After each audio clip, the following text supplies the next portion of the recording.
Hello, welcome to another podcast of ISCA Vietnam. My name is Phu, and I am the Business Development Lead of ISCA Vietnam.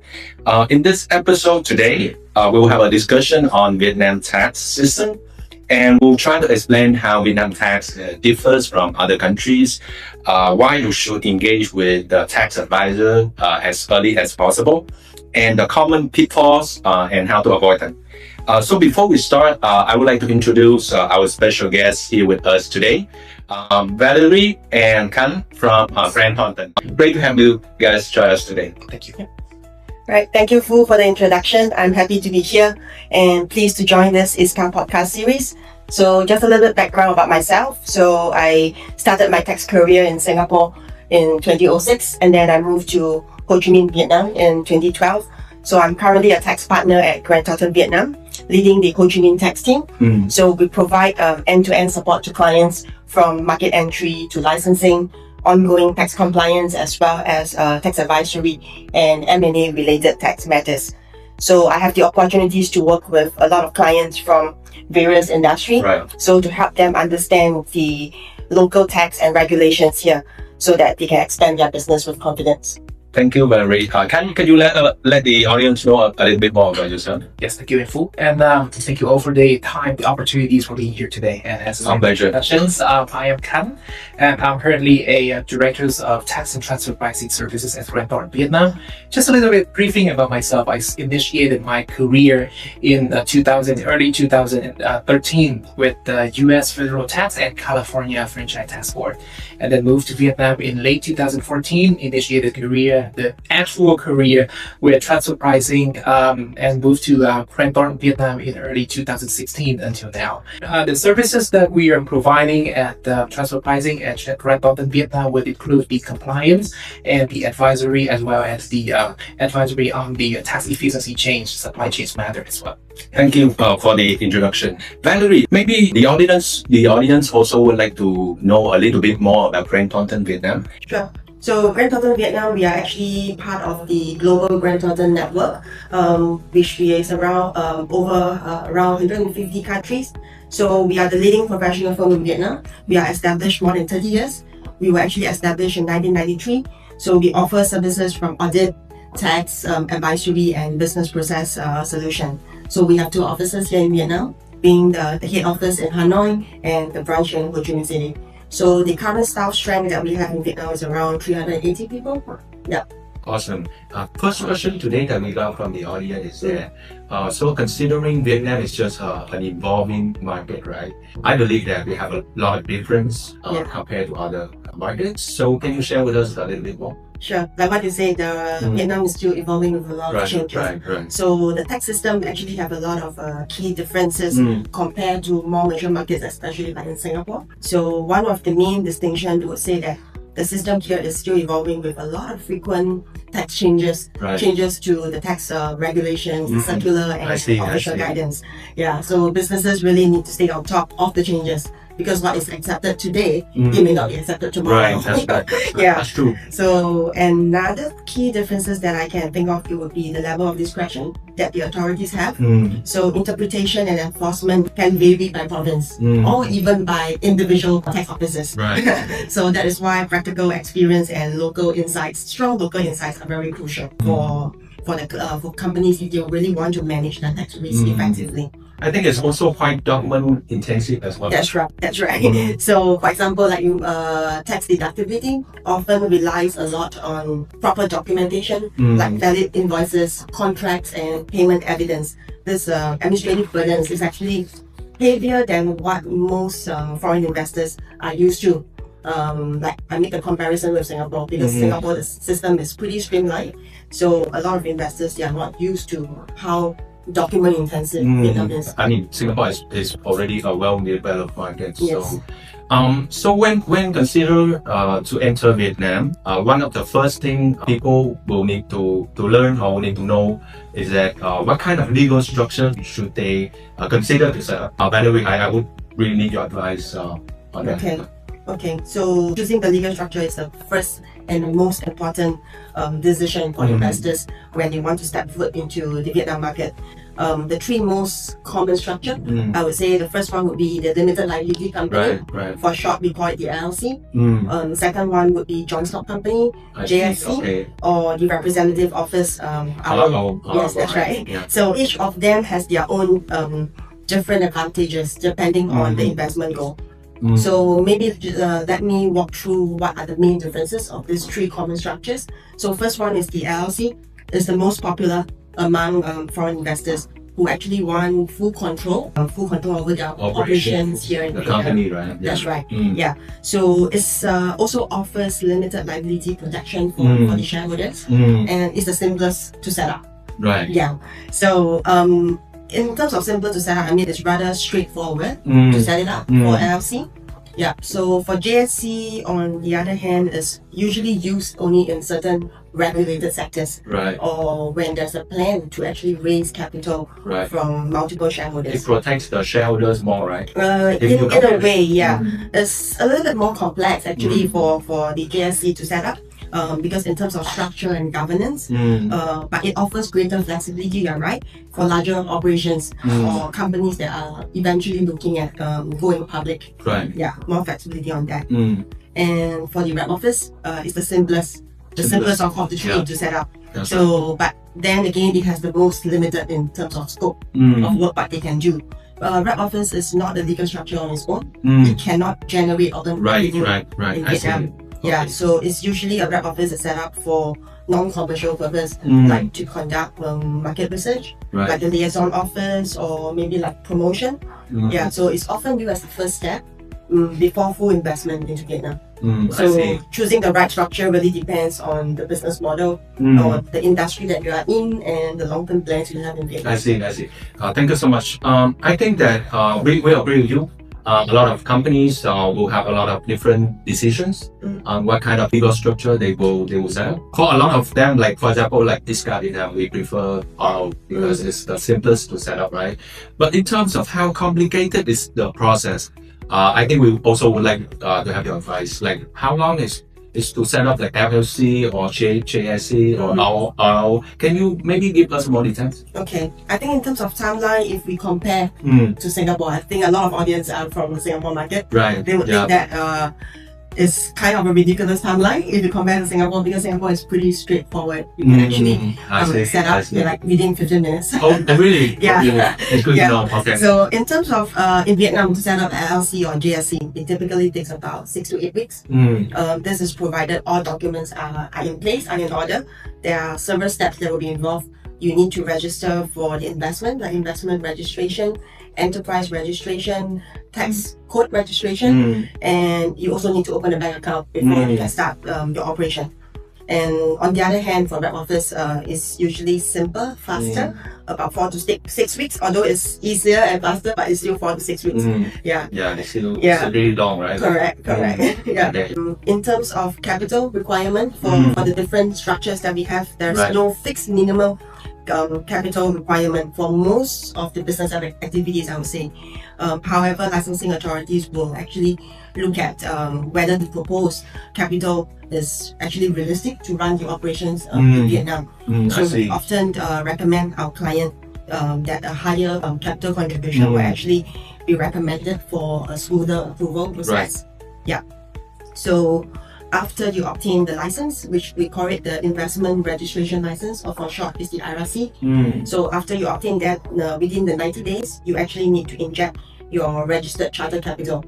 So how to do it is not a regular bank account. You actually need to open an account called DICA. For short is DICA. It's actually direct investment capital account Okay. with the bank. So you need to inject your capital into this DICA account, and this account is actually mandatory to monitor the foreign capital inflows of that. Yeah. And one thing to remember is that the capital contribution has to be done via bank transfer. You cannot bring cash into Vietnam and then just So for our RO setup, do we need to also do the direct investment capital account? no, because for rep office, like I mentioned, it's not a legal structure. Generate revenue in Vietnam, so Okay. there's actually no registered capital. So back to the structure. If we're talking about the tax standpoint, Yeah. for LC and JSC, both of them have the same obligation. Yeah, so I they are see. subject to taxes like corporate income tax, value-added tax, and other obligations. But rep office, on the other hand, is a bit different. They are not subject to corporate income tax or the taxes that I've mentioned. They have to handle the personal income tax for their employees. Because we just mentioned from a tax standpoint, right? Mm. I think that start tax planning as early as possible is important. Yeah. Can you help to share with us more the reason why we have to plan as early as possible? So first of all, before tax planning, I just mentioned about the structure. Structure is really important, Right. Because the structure that you choose will impact not only the compliance, but it affects the long-term tax efficiency. Right. So issues also like how you inject your capital. I mentioned about TICA account because we have seen investors putting in a normal capital account, not a TICA account. They have problem in the future when they want to remit. They remit out money, for example, remittance back to the parent company, or when they exit the Vietnam market. So also things like how you structure the service agreement, how you allocate the functions between the headquarter and the Vietnam entity can also significantly affect your tax exposure, I would say. Yeah, so we often see investors overlook post-licensing procedures. For example, like tax code activation or e-invoicing. Yes, that's right. Yeah, so e-invoicing was actually introduced mandatory a few years back, not too long. So I think now all enterprise they have to already comply with it. So because if you don't do the proper post-licensing procedures, it can actually delay your operations, or it could trigger compliance issue later on when there's a tax audit. Tax audit and so on, right? Yeah, so that's why getting the right advice, at the planning stage is very critical. Right. Thank you for the advice. So let's also give the audience the overview of main taxes in Vietnam, shall we? Okay. And I think a lot of from our audience also would like to know. So aside from the overview of the main taxes in Vietnam, what was the typical process or tax filing or reporting works? And more importantly, I think that Vietnam is evolving quite fastly recently, right? So is there any ongoing changes in terms of tax? Can you share with us a little bit more? Okay, there's a lot to talk about tax, and there's a lot of changes, especially from this July and coming in October as well. So I don't think I can, run through everything, but just let me briefly go through the main taxes and what are the main changes that most investors are interested to know. So first of all would be corporate income tax, the biggest part of it. So the standard rate is 20%. And higher rate will apply for specific sectors like oil and gas. So while CIT is filed on an annual basis, which is 90 days after the financial year end, but companies also have to do on the quarterly or provisional payment. I see. Yeah. So CIT incentive is also available.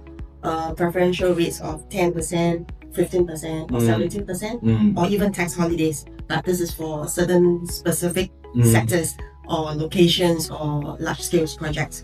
So CIT law, there's a new CIT law that is taking effect in October this year, 2025.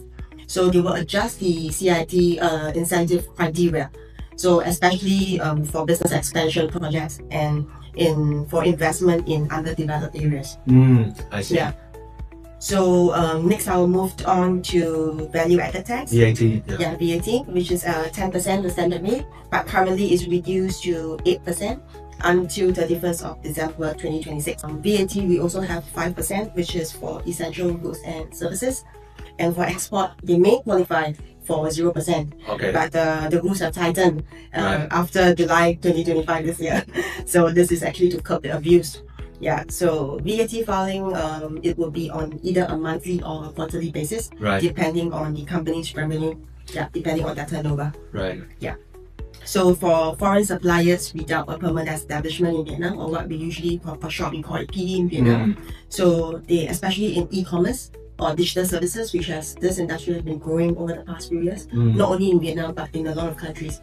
Yeah, so the VAT rate actually increased from 5% to 10%. 10%. Yeah, from July 2025. Also from July. Yes, that's right. right. Yeah, so it's like a lot of changes from July and in October. Okay. So this group of companies, they now have to register for tax. Right. So they need to obtain tax code. They have filed with the authority on a quarterly basis. I see.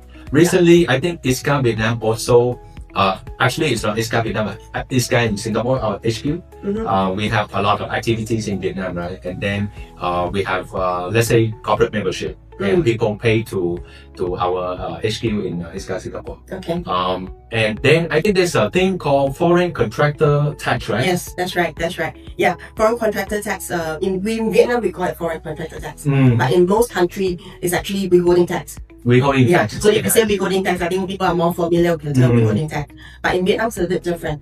So in Vietnam, we call it foreign contractor tax, and it's a combination of two taxes actually. It's a combination of CIT and corporate income VAT. tax and Value-added tax. That's right. Okay. So the rate for FCT actually varies depending on the nature of the goods or services.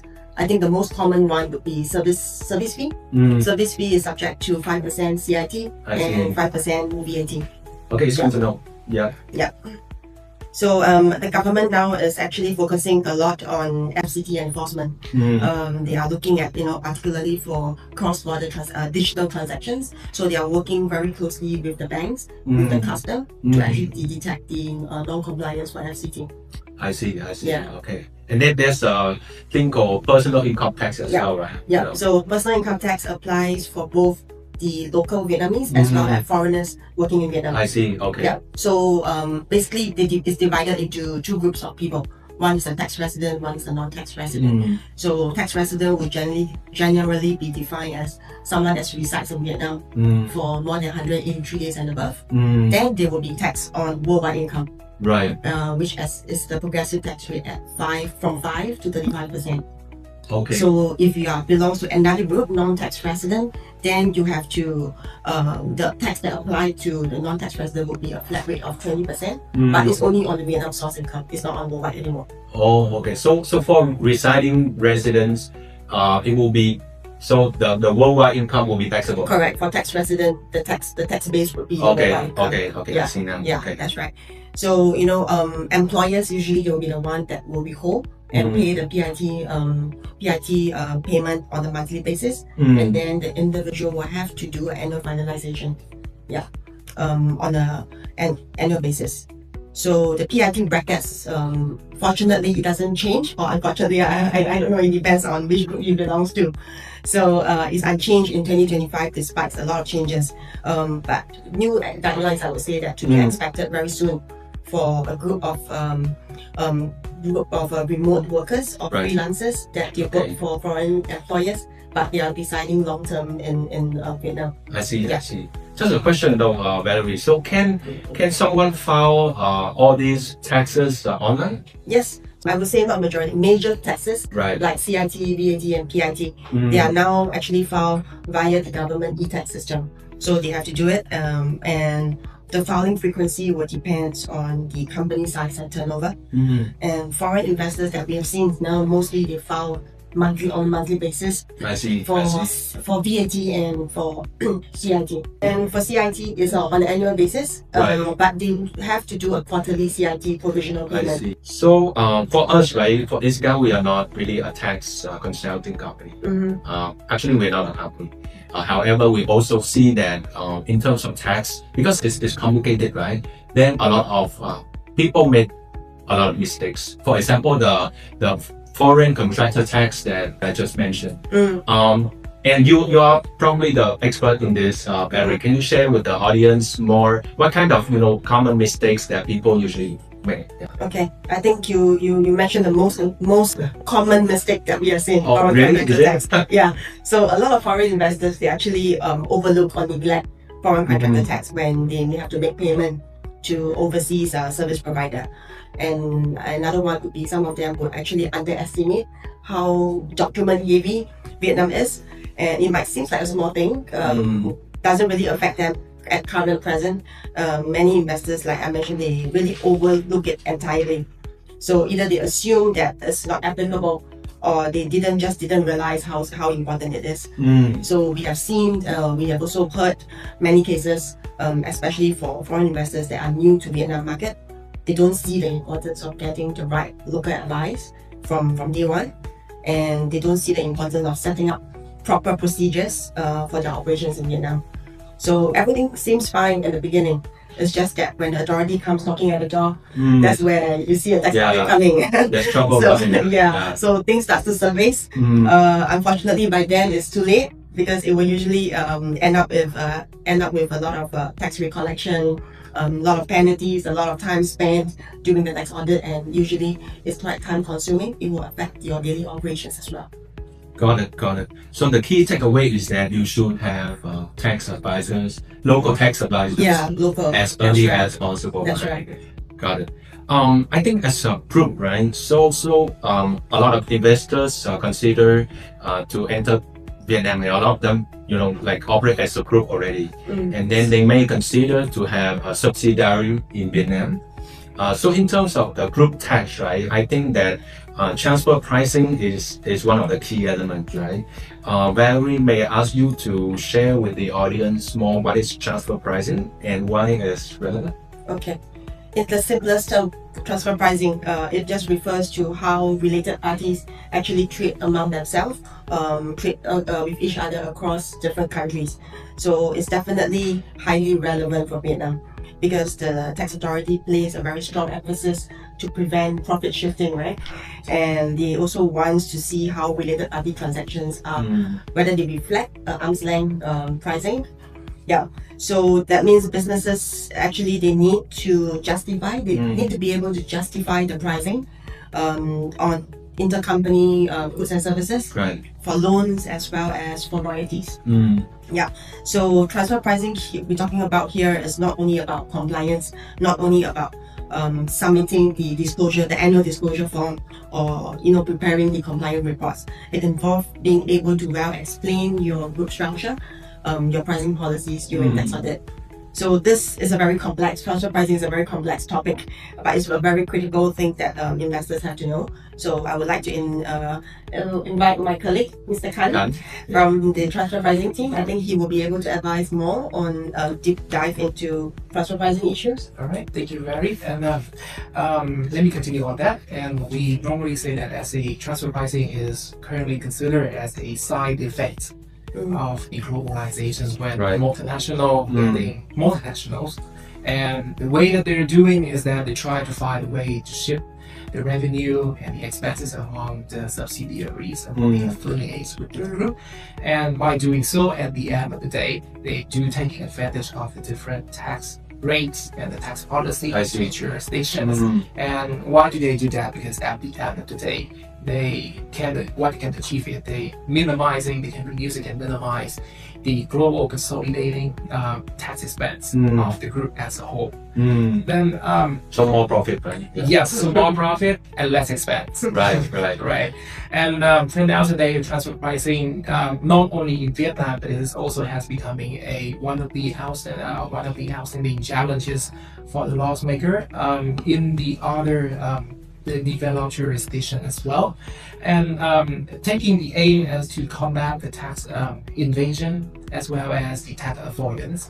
And in Vietnam, and we will see that the government and especially the tax authorities in the recent year, we have been considering transfer pricing as one of the focal points which is already stated in the strategic guidance in the annual basis and as well as from time to time.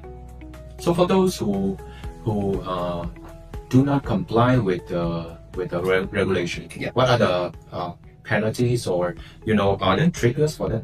And again, let me brief about the procedure first. Right, transfer pricing. If you want to understand it, it goes from the procedures. And again, transfer pricing could be considered as a risk factor for the Vietnamese payer.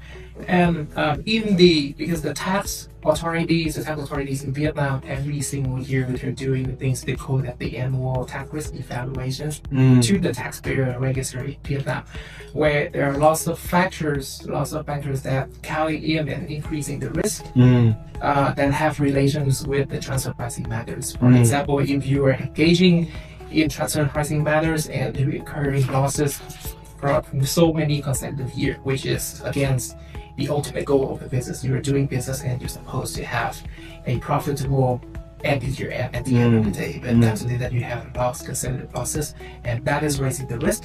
And based on which, so this is a very common example, and Right. based on that, the tax audit or inspection that will increase the risk. Of course, the tax audit and inspection would happen more frequently. And then the tax authority in Vietnam, they even can assign a transfer pricing specialist to join the tax audit and inspection with more specialty, with a bit more professionalism in the matters.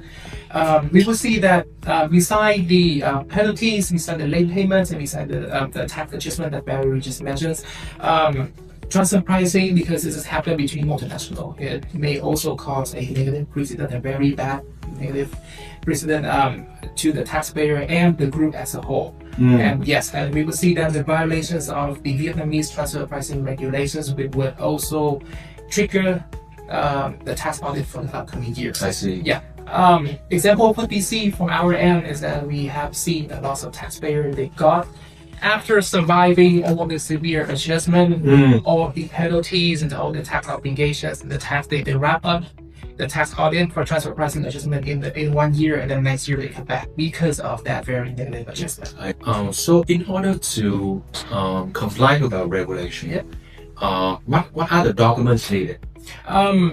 We would say that, and again, we would say that the compliance documents are indeed the most vital element for the taxpayer that can ensure yourself that you successfully defend yourself in a transfer pricing tax audit or inspections. And we would say in general, the taxpayer that engaging in the transfer pricing matter that you are required to prepare the annual compliance document would consist of the declaration forms and the transfer pricing documentation report. Right. So first off, the forms is already legally regulated as an appendix of the corporate income tax, and we just do on an annual basis. And you would need to find, and in the form you would need to disclose all of the intra-group transactions as well as indications of any proper analysis method that you use.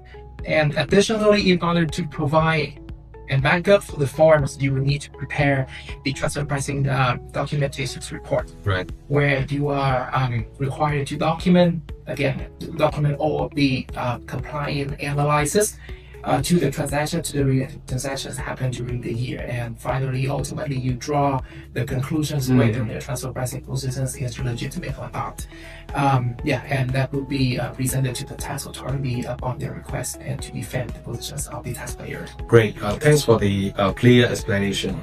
Can you share also with us the tips for people, how can we be compliant to the regulation and as well as to avoid risk as well?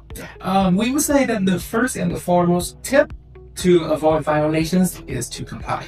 Indeed, you will need to pay very special attention in the preparations of the compliance documents, because again, these documents, even though you prepare it and you maintain it at the premises, that will be the first line of defense in the event of the tax and the transfer pricing audit and inspections. And one of the notes that we normally see for multinational when they are preparing their transfer pricing compliance document is that you would need to know that the transfer pricing compliance document would serve the purpose of the Vietnamese taxpayers. Yes, and they need to follow the local regulations. So even though we all know that transfer pricing, they may be categorized in some of the markets, and they might categorize as the international tax. And some of the multinational, especially the large multinationals, they're trying to centralize the preparations of document at the headquarters, and either using the OECD guidelines or the whole jurisdiction to prepare it. But please note that this course of actions that would definitely lead to the rejections of the transfer pricing compliance report, because when you're in Vietnam, you are equally required to follow the Vietnamese regulations, not any other overseas non-Vietnamese. So we cannot see the localization. Exactly, and I would say that localizations that would play a very essential part in preparing of those documents. Got it. Yeah, and not only comply.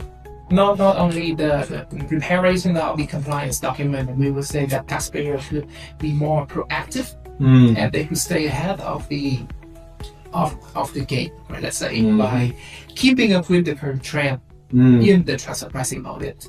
And they also could plan ahead the intercompany transactions, because the proper planning, and especially with the assistance from the local tax specialist and the transfer pricing specialist, of course, that would, one, not only ensure the compliance and safetiness of the taxpayer, and two, they would also mitigate the risk, and three, they would also help the taxpayer to ensure the operational efficiency. Thank you so much for the sharing, Kan. I think what a great session we have today. We walk everyone through what kind of common legal structures, how to do tax planning, how should we engage with tax advisors as early as possible, what's transfer pricing, and how to avoid risk and non-compliance. What will be your key advice to the audience who are keen or considering to enter to Vietnam? Okay, so I think for businesses looking to enter Vietnam, so my first piece of key advice is to plan early. I think this is something that we have been discussing a lot during the sharing session today. Everything you have to plan early before issues start surfacing. So this is not only for tax but also for licensing that I mentioned. The structure will actually affect the tax efficiency, effectiveness as well. So the structure will depends, will actually affects everything that you choose, from compliance to the operational flexibility. And second would be, don't underestimate how document heavy Vietnam is. Well, I believe I know. Yeah. So like it or not, the Vietnamese authority, although yes, we have moved to e-filing, but they still like documentation. So we still need to keep a lot of proper documentation, from valid invoices, contracts, payment evidence. So they have restrictions on like how much and above you are not able to pay by cash. You have to have the evidence that you actually do a bank transfer. I see. Yeah. So all this have to be kept in place in case there's a tax audit. So the authority will actually ask for all this documentation. The third one would be to get familiar with the key taxes, which I briefly run through just now. So to ensure that you are properly registered as well as filing on time. So most important one would be local insights. That's where I can also mention about localization for the TP filing as well. So rules actually can vary from province, and the law, how it's interpreted, and in practice sometimes it may differ. But I think things are getting better, but there's still a gap there at this moment in time. So a local advisor is important. It doesn't know just about the regulations, but they can actually help you navigate the tax risk effectively in Vietnam. So and also to help you stay ahead of changes. I see. Okay. So in conclusion, I think Vietnam is still a very promising, very dynamic kind of market. So, but success here in Vietnam, it really depends on solid preparation. So we mentioned a lot about planning and preparation, documentation, and local execution. You need to have a very strong local team that knows the proper execution in Vietnam, and a tax strategy that is tailored to the Vietnam tax environment. So I hope today's sharing session by myself and Kan give you a clearer overview, give our audience a clearer overview of the Vietnam tax environment, and as well as the recent developments. Thank you so much, Valerie and Kan. And I think that's also the end of our episode today. Thank you so much, and see you soon in our next episode.